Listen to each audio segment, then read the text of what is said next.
खुलुमबाय बड'लेण्ड खौरांनि गासै नायगिरि बिथांमोनखौ बरायबाय बेलासिनि गोजोन हामलायनायजों दिनैनि रादाबखौ फरायदों आं रमेन बर'आ खौरांखौ फोसावनाय जादों बाक्सा गेलफेजारनिफ्राय दिनैनि गाहाय रादाबफोराव दङ गुवाहाटी नोगोरमानि थुनलाइयारि बिथा सोरजिनि खुंगा 35थि जथुमा खुंदों दुवारकुसियाव मैया UPPLनि बिजाथि प्रदीप कुमार दैमारिखौ बरायदों बाक्सा गान्धीबारियाव हारिमु हानजा सुरनाय हाबाफारि लादों त्रिपुरानि आगरतलायावबो बर'नि सिजौआ गोसारनो हमदों बरपेटा सान्दामारियाव गोदान आफाद दादों बाक्सा जिल्लानि लक्खी बाजाराव जुखाम आबादखौ गोनोखोआरियै आबाद मावनायनि फोरोंथाय बादा खुंदों तामुलपुर कलेजनिफ्राय त्रिपुरायाव कक बर'फोरनिसिम दावबायहैनाया 20 मार्च खालाराव जोबथा सानाव आगान होबाय क'क्राझार बिसमुरिया गामिनि आजोला नार्जारिनि बिसि रेशमी गयारिया गोमादों मैया धमधमा कालाइपाराव 8 नं मंगलदै बियाबनि बिजाथिखौ बरायदों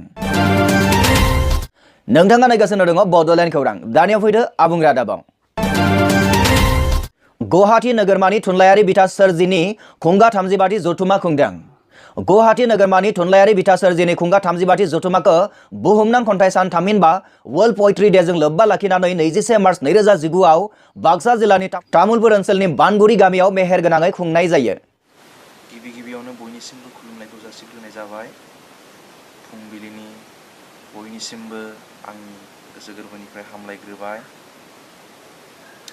जों दिनै मिथिगौ दिनै 21 मार्च थामहिनबा वर्ल्ड पोएट्री डे बुहुमनां खन्थाइ सान बे खन्थाइ साननि आं बयनिसिमबो आंनि गोसो गोरबोनिफ्राय हामलायनाय जासिहरदों आरो आसा फारिदों बुहुमाव गोबां खन्थाइगिरि जोनोम लाथों गोबां खन्थाइगिरिफ्रानो बायदिसिना गोसोनि साननाय हनायफोरखौ सानस्रिफोरखौ खन्थाइनि गेजेरजों फोरमायलांनो हाथों हाबाफारिखौ मासि लानानै सामलायदोंमोन डक्टर अनिल बर' बिथाङा हाबाफारिखौ बानजायदोंमोन अख्रां दा स्काइनि जानानै अख्रां बिथाङा सानसेनि मेहेरगोनां हाबाफारियाव खन्थाइ आवरायनाय खालामनाय जायो बिनिता गयारि बिथाङा खन्थाइ आवरायनाया बयखौबो गोमोहाब होयो गोरबोनिफ्राय ओंखारबोनाय खबामखौ लोगोसे मेथाइ रोजाबनाय मोसानाय बायदिजों जोबोद मेहेरगोनां जायो फालिथाया डक्टर सानसुमा खुंगुर बर' बिथाङा मिलौदो देंखोजों बयखौबो गोजोन होयो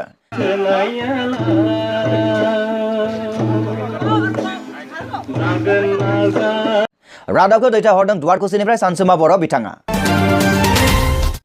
दुवारकुसियाव मैया UPPLनि बिजाथि प्रदीप कुमार दैमारिखौ बरायदों थांनाय 21 मार्च 2019 आव दुवारकुसि दखरा दुलाराय बर' फरायसा आफादनि मावखुलियाव Tamulpur district UPPL Tamulpur PGACBM Tamulpur आनसलिक PJACBM आरो दुवारकुसि दखरा दुलाराय बर' फरायसा आफादा 8 नं मंगलदै लोकसभा बियाबनि UPPLनि बिजाथि प्रदीप कुमार दैमारि बिथांखौ बरायो बरायमेलाव बिथां दैमारिया सुंद' बिबुंथि लाखियो रादाबखौ दैथायहरदों दुवारकुसिनिफ्राय सानसुमा बर' बिथाङा नोंथाङा नायगासिनो दङ बड'लेण्ड खौरां बाक्सा गान्धीबारियाव हारिमु हानजा सुरनाय हाबाफारि लादों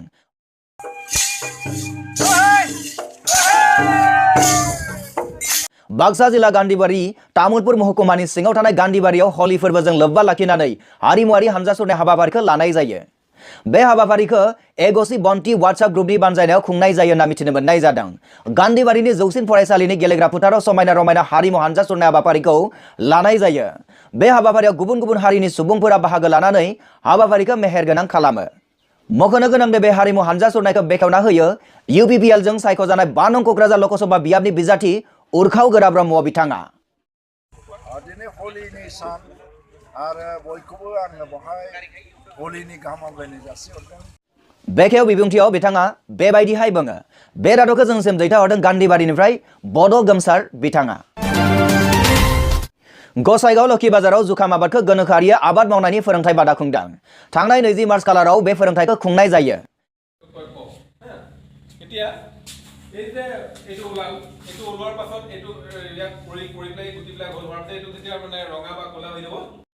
आबादारिफोरनि थाखाय खुंनाय फोरोंथाय बादायाव बाहागो लायो chief scientist Sunil Kumar power बिथाङा लोगोसे ग्राम सेवक जाला ब्लकनिफ्राय भलेज पाटगिरि बिथाङा मोनथिनो मोननाय बादिब्ला फोरोंथायखौ लाबोदों खामार दैसानि VCDCनि चेयारमेन चबिन बसुमतारी बिथाङा बे फोरोंथायनि गेजेरजों आबादारिफोरनो माबोरै जुखाम आबादखौ बांसिन दिहुनथाय मोननो हायो बेनि सोमोन्दै फोरोंथाय होनाय जायो बे रादाबखौ जोंनिसिम दैथायहरदों गरुमारानिफ्राय प्रियजित मोसाहारि बिथाङा बरपेटा सान्दामारियाव गोदान आफाद दादों गुबुन हारिनि गेजेराव थानाय गंसेल' गामि सान्दामारियाव गोदान आफाद दानाय जादों बर' हारिमुखौ लाखिनायाव खामानि मावनाय आफादनि मुङा सान्दामारि आर'नाइ आफाद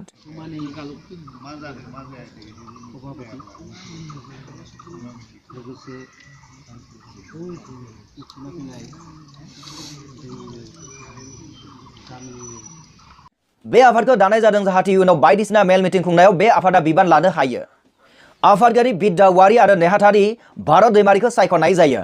बे रादाबखौ जोंनिसिम दैथायहरदों मनजित मुसाहारि बिथाङा। तामुलपुर कलेजनिफ्राय त्रिपुरायाव कक बर'फोरनिसिम दावबायहैनाया 20 मार्च खालाराव जोबथा आगान होबाय। थांनाय 14 मार्चनिफ्राय लानानै 20 मार्च खालारसिम कक बर'फोरनि राव हारिमु जानाय लोंनाय धोरोमफोरखौ तामुलपुर कलेजनिफ्राय बिजिरहैनाया सानब्रैनि हाबाफारिमोन।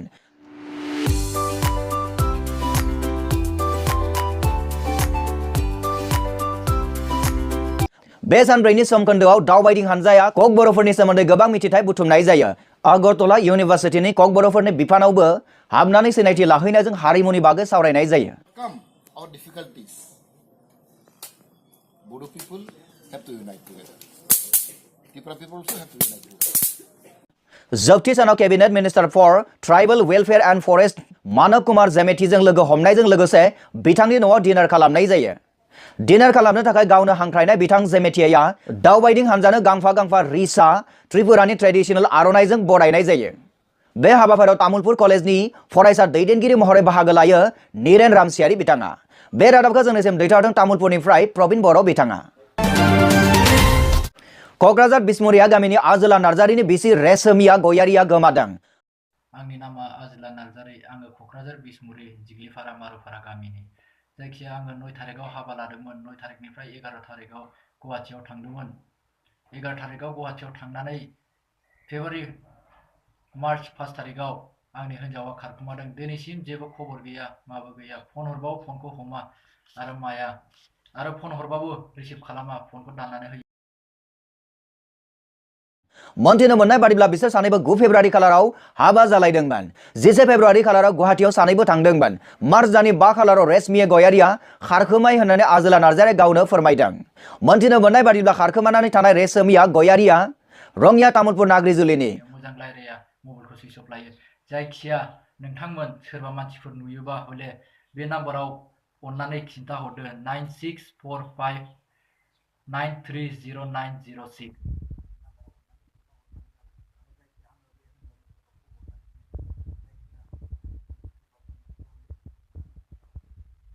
गोमानाय आइजोखौ सोरबाफोर नुयोब्ला 9645930906 आव खौरां हरनो खावलायहरदों।